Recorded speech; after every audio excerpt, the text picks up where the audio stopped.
और इस वक्त फरीदकोट पंजाब में राहुल गांधी अवामी रैली से खिताब कर रहे हैं। 72,000। मैंने कहा ये क्या है? कहते आपने कहा था पैसा डालना है,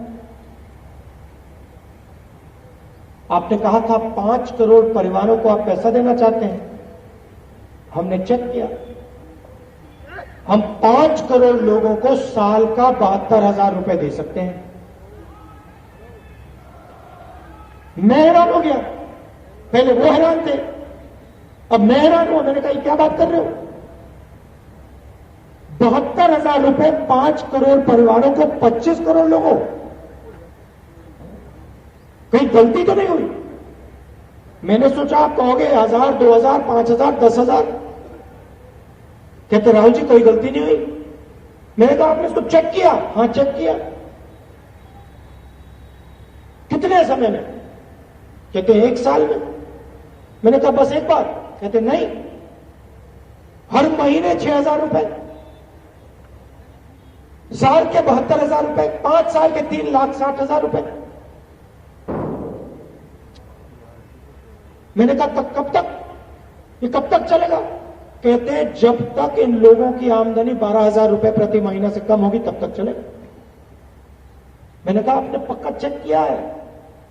फंस जाएंगे। कहते 100% चेक किया। और राहुल जी सच बताएं तो और कोई रास्ता ही नहीं है, ये करना ही पड़ेगा। हिंदुस्तान की सरकार को ये पैसा गरीबों को देना ही पड़ेगा। अगर नहीं देगी हिंदुस्तान का नुकसान होगा। मैंने कहा ये कैसे हो सकता है? कहते हम समझाते हैं। कहा नरेंद्र मोदी ने नोटबंदी की, ये हमारी माताएं बहनें आई हैं, आप लाइन में खड़ी थी ना? आप खड़ी थी ना लाइन में जब नोटबंदी हुई? खड़ी थी, याद है आपको? ठीक है, पूरा हिंदुस्तान खड़ा हुआ लाइन में। इनके घर से जो इन्होंने पैसा बचा के रखा था नरेंद्र मोदी ने छीन लिया। किसानों के जेब में से पैसा निकाला, छीना। बेरोजगार युवाओं को भी नहीं छोड़ा, उनको भी कहा भाई तुम्हारे जेब में जो पैसा है निकाल कर डालो। पूरे हिंदुस्तान की जनता ने पैसा निकाल के दिया। उसके बाद गब्बर सिंह टैक्स, 5 अलग अलग टैक्स, 28% टैक्स, हर महीने सबको फॉर्म भरने पड़ते हैं। दुकानदारों से पूछो, कहेंगे नुकसान हो गया।